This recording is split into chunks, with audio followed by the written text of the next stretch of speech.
listening to The Doctor's Corner with Dr. Kline and Janelle Elgoway.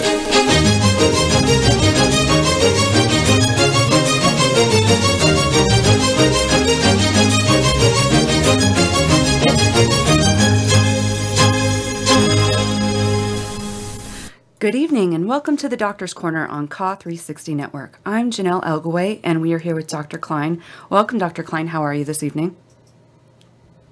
Couldn't be better. Good. Tonight we will discuss problems that we have within pharmacies. Please call in with only questions on this topic tonight. If you do have a question, you could call in at 415-915-2291. You can also chat live with our audience on YouTube channel Conspiracies Against Wellness live stream. So this evening, Dr. Kline, you and I were having a discussion before the show about the word guidelines. Can you share with the audience what you were telling me about on this subject? Yes, guidelines means different things to different people, but it's definitely something different for doctors. Okay. And what is that exactly? When I was practicing in Boston about 30 years ago, a lot of the nurses were developing what are called pathways. And I thought, what is this? What it is, it's trying to linearize the practice of medicine. Somebody comes in with shortness of breath. What do you do next? What do you do next? What do you do next? In other words, make a cookbook. I visited a whaling ship and I looked at the big medicine chest they had, and there were instructions in there. If you had diarrhea, you took something from bottle 1 and bottle 4 and bottle 6. And if you had vomiting, you took something from bottle 8 and bottle 9. And I kind of laughed and I thought, oh, gee whiz, that's really cookbook. Well, guess what?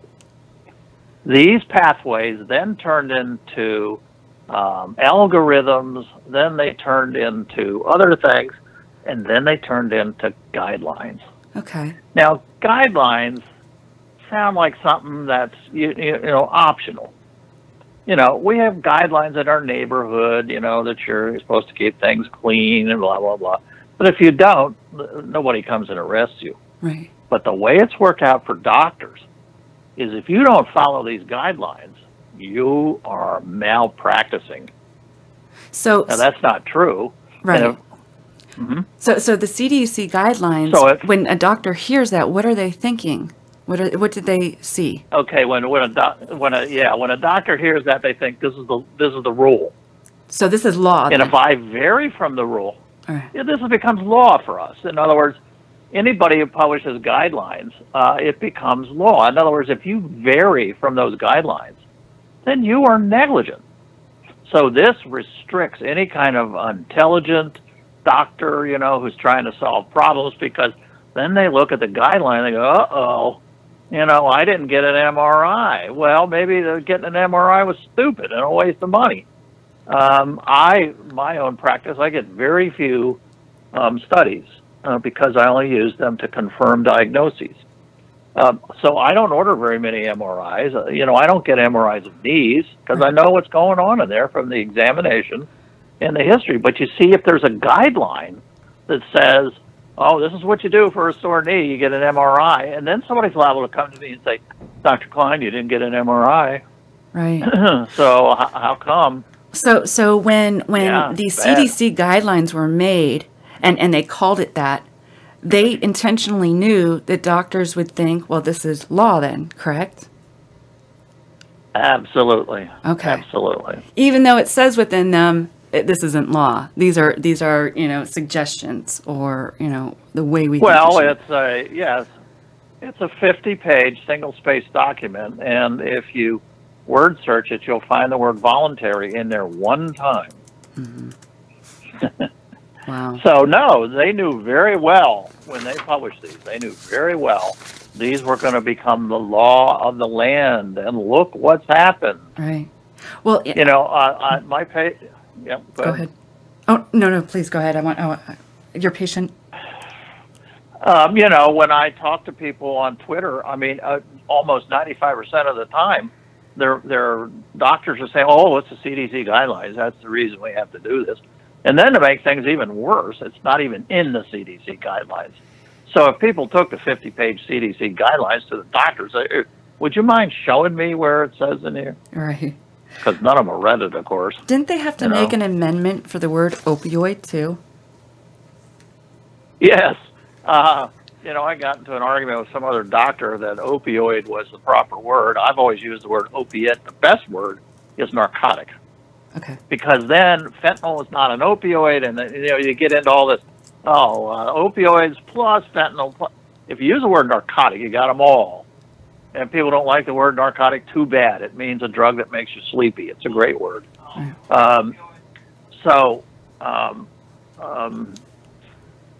Yes. I lost my train of thought. Oh, we were talking about the word. Off on my tangent. We were talking about the amendment. Yes. Yeah. Well, because that's interesting. interesting. I'm trying to cut back on my donut. Too much sugar there. It's affecting my memory. So tonight. So to use the word opioid, the Nixon law in 1970, they had to amend it to add the word opioid so they could use it in their communications. Right. Anyway. Right. We have a call. Would you mind if we took one quickly? And then we'll go into everything else? Sure. Oh, never mind. They dropped off. Okay. So tonight we're going to be talking about pharmacies. What did you exactly want to talk about? And we do have some mailbag questions, too, from the audience that we could go into whenever you want to do that. Well, for the first show on the topic of pharmacies, and we plan to have others, and maybe invite some experts, is what's happening. We need to know what's happening to people, stories from people about what's happening, so we can figure out how to address the problem. So we're looking for little stories and reports from people. I mean, I don't go to pharmacies that often as a patient, so I don't know what goes on there, so need to hear. Okay. All right. But one of the questions we have, somebody said there's a new law out that says taking both pain meds and benzos now requires a pharmacist to call in a doctor before filling the prescriptions. Is this true? I've not heard of this. This is an example of mass hysteria. Rumors. This is a symptom of mass hysteria. Rumors. Oh, there's a communist cell down the street. I saw them the other day. Then you drive down there and there's nobody living there. That's what happened in the 50s. Witches, same thing. Now it's with opioids. All these stories. So you got to check each one of them out. I was talking to a woman in Pennsylvania, and she said the pharmacists there all told her they couldn't accept out-of-state prescriptions. So I called up the pharmacy board in Pennsylvania, and they said, "Oh, of course, that's not a problem." Really? So everything you hear, you got to check out. Okay. Yeah. So I have not heard this. Okay. And is this just with opiates, or is it for other medications as well? And when did this start, if it did do that, right? Well, opiates are a special kind of medication that everybody's afraid of. They should be afraid of alcohol. That's a lot worse. And cocaine and amphetamines, those are terrible drugs. But we've latched on to the opiate group. So that's what the focus is. The focus used to be, it rotates. Okay. There was a very good show on History Channel. It rotates. First it's marijuana, then it's cocaine, then it's crack cocaine. For a while it was ecstasy. Then it was speed, right, and dextroamphetamine. Yeah. And now it's opiates. It's kind of a rotating thing. So now we're on the opiate case, but much, much worse than ever before, because now we've got 5 to 7 million casualties. Wow. And those casualties are coming from pharmacies refusing to fill, coming from doctors' offices claiming it's a CDC regulation. God help them if they ever get into a courtroom and somebody says, well, I couldn't give them the medicines. It's in the CDC regulated. The lawyer comes over with the regulations and says, here, show me. Right. Doesn't say that anywhere in there, CGF from YouTube asks, why is the CVS chain's job to tell us we can only have 5 days worth of opiates if my doctor prescribes 7 days worth? Good question. That's called nullification. Okay. What's nullification? If a federal agency Okay, nullification is trying to ignore a federal law. That's how we seceded from the Union. You know. Okay. In other words, you just ignore the federal government. So there's in the Constitution, it's called the Supremacy Clause. If the federal government passes a law, the state cannot pass a law contradicting the federal law. The federal law set up FDA to write all the rules for prescription drugs. There's no rule about limiting prescription drugs in the FDA, what we call package insert, which is their official language for the use of the drugs. So the states are doing something that's unconstitutional. Right. And nobody's really brought it up. You can't pass a state law that interferes or tries to supersede a federal law. Okay. So they're wrong. We have a call. And plus, it's idiotic. Yeah, right. It's idiotic because you know, now, I mean, what everybody gets 5 days in the emergency room? What kind of doctoring is that? Well, and if you're sick, how are you supposed to be able to fill it every 5 days? You know, I mean, like, you're not feeling well, so you're going to have to get somebody. To the doctor's office. Right. Or if you're... oh, no, you got to be seen to get another dope prescription. So frustrating. So you got to gump over to the doctor's office. Right. It's just, this is what happens when you've got mass hysteria. You've got ignorance. Right. This is ignorance. We're going to take a quick call. Caller from area code 406. What's your name and what's your question? Hello? This is Dr. Ibsen. I don't have a question. I just agree with you, Dr. Kline. Mass hysteria. The 5 most fearful words in the English language. Something must be done. Yes, absolutely. Yeah, you know, and a guy on a radio show brought up an interesting idea. It's not fear in general. It's the fear of something unpredictable. In other words, we're all afraid, you know, we're going to get shot, you know, as a bystander in a drug war. I mean, that's a realistic kind of fear. But the fear of opiates, the fear of witches, and the fear of communism, those 3 things, all are this nebulous, kind of like unpredictable, like nobody really knows what's going to happen. You know, so if you said you had 3 dope addicts in your front yard and you asked people, which I'd like to do, what are you afraid of? Tell me what's in the back of your mind. And I don't know the answer to that because I don't think people know. And I think that's much more fearful than fear of something you do know. Right. Dr. Ibsen, what do you think of that, Doctor? Yeah, what do you think? Well, I think it's terrorism, basically, and physicians in particular are terrified because they know that any investigation that happens of your practice is going to cost you hundreds of thousands of dollars, if not your entire livelihood.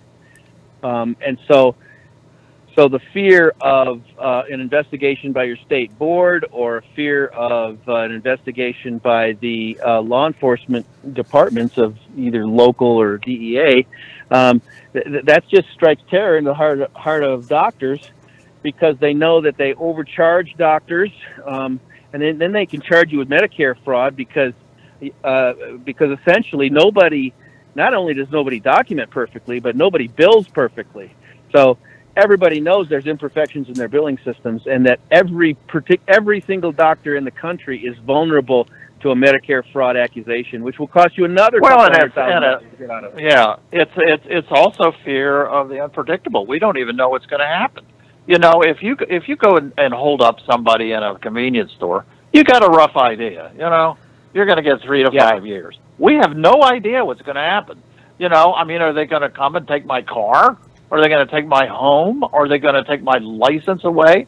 And this stuff is just going on daily, and it's the fear of the unpredictable, I think. Just like, so we're kind of all in the same boat, us doctors and patients out there. And I don't know, maybe we should all move somewhere, you know, some remote island. Well, or at least I'd like to offer the idea that we could all come together. There's a couple of posts on a thread today about, you know, a movie star who overdosed on heroin and was resuscitated, and you know, damn it, you know, I can't get my pain medicines, but this movie star can be saved from heroin. Well, that's chicken and eggs. I mean, that's a completely different thing. And you know, people who've noticed that their doctor is no longer working for them have noticed something extremely accurate.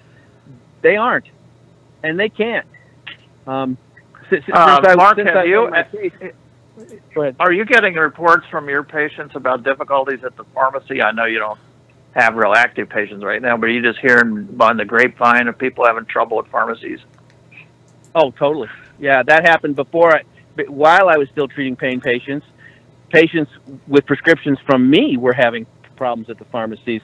In fact, the only pharmacy that reliably filled prescriptions that I wrote for patients for controlled substances was Kmart, and they just closed. So essentially, it's essentially a war zone here, a wasteland, particularly given that pharmacists, the same prediction of unpredictability that you were talking about, and we should all be in the same boat instead of fighting each other. But the pharmacists here basically said, oh, there's something bad about Dr. Ibsen. I can't really remember it. I must not fill his prescription. Because the response that they give, I think they're trained to give this response. The response is, I'm not comfortable. Well, God damn it. All right, Dr. I got to cut you off there, Dr. I. We're trying to get some input. We're only going to have a 30-minute show tonight, and I want to find out more about these pharmacy problems. Thank you, Dr. Ibsen, for calling in. Bye-bye. Bye. The question I have is about every time, if you get a 5-day prescription, the patient has to go and fill that. That's your copay. I mean, so that's another thing. I mean, every time I go to fill something at a pharmacy, I'm going to have to pay my copay. Like, so 5 days, 5 days, 5 days. Oh. A lot of us, right? I mean, what do you think about that? Because a lot of us don't have a lot of money. Yeah. Okay, that's something I never thought of. So write that down on the list. Okay. And when we get our expert pharmacist person in, we'll have them address that, because I don't know the answer to that. So we need more questions like this to give to our expert. Can a person die if they suddenly stop taking pain meds that they've been on for a long time? One thing that's always said about heroin addicts withdrawing, and of course everybody's going to go through the same withdrawal whether you're a heroin addict or not, but they are on a little higher dose, so their withdrawal is a little worse. It should never die during a withdrawal. Right. So if you don't die during a withdrawal from heroin, you're not going to die from a withdrawal from prescription pain meds. Do you? How can a pharmacist legally change or refuse to fill our doctor's prescriptions? Yeah, well, that's a good question. My understanding is they cannot do that without calling the doctor. They have the right to refuse because that's an important role they have.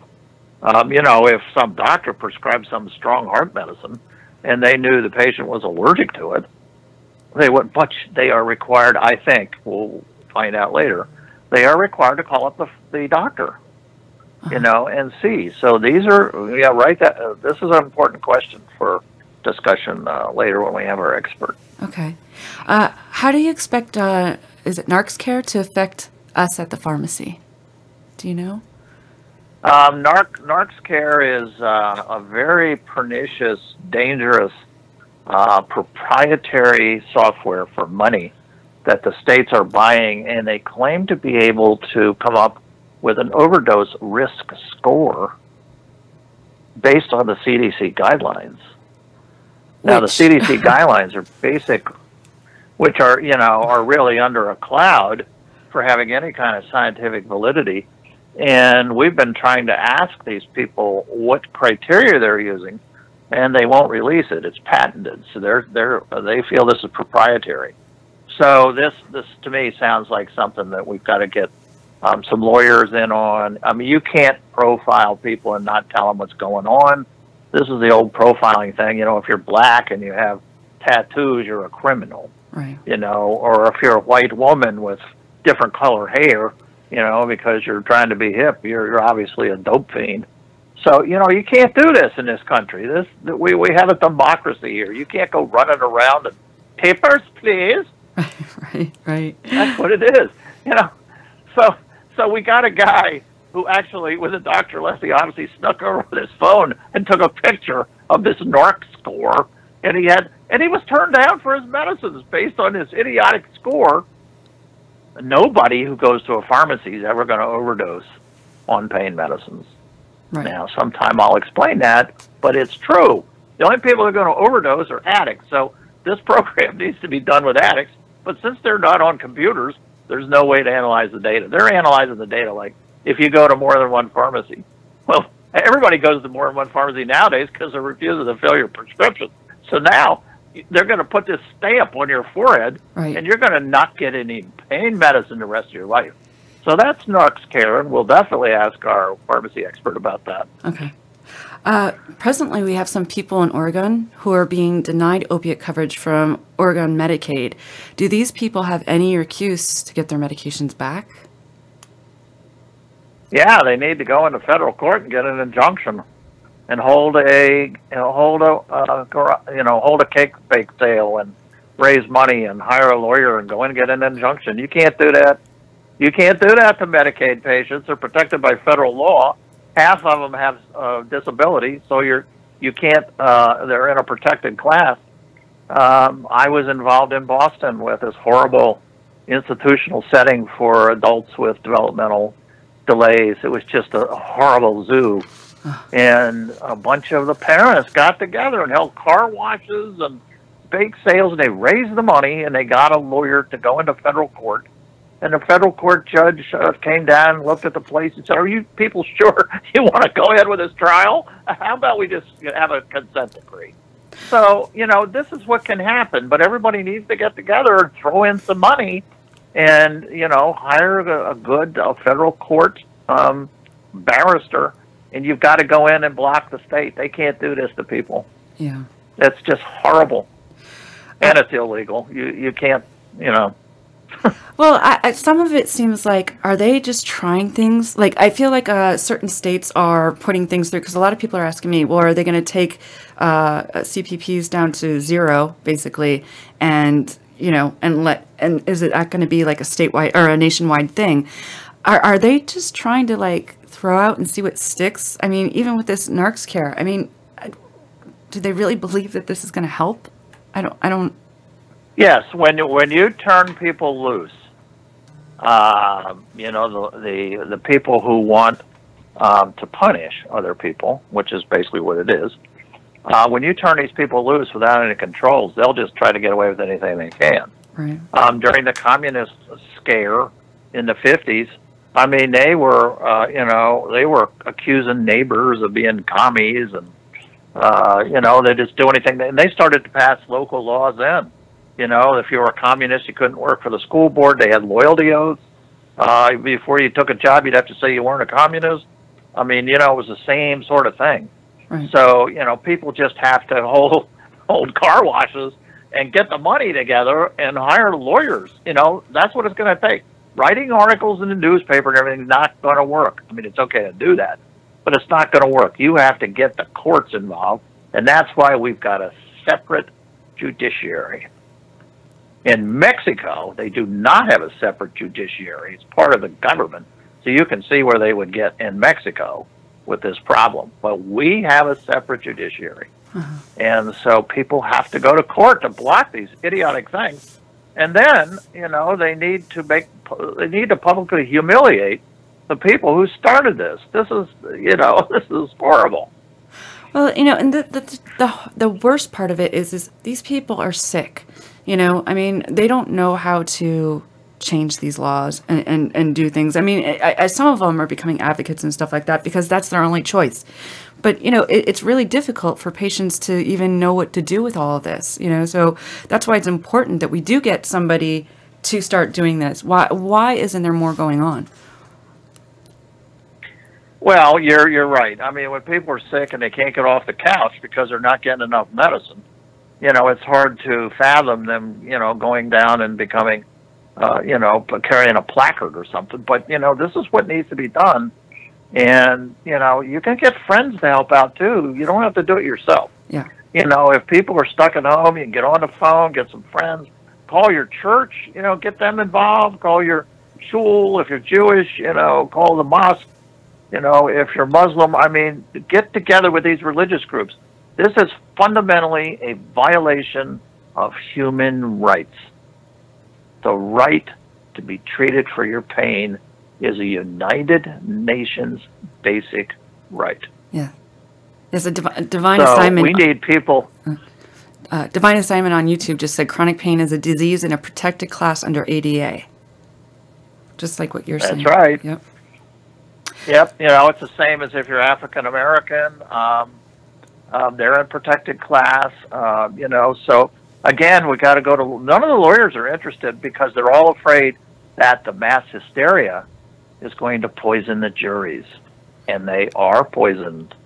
I mean, Dr. Ibsen called. He knows a fellow there that was accused of manslaughter because one of his patients went out and took about 19 drugs and killed himself, far and above what the doctor prescribed. And the jury convicted him. Right. Oh. You know, I mean, they're all afraid. See, they're so afraid. Everybody is so afraid.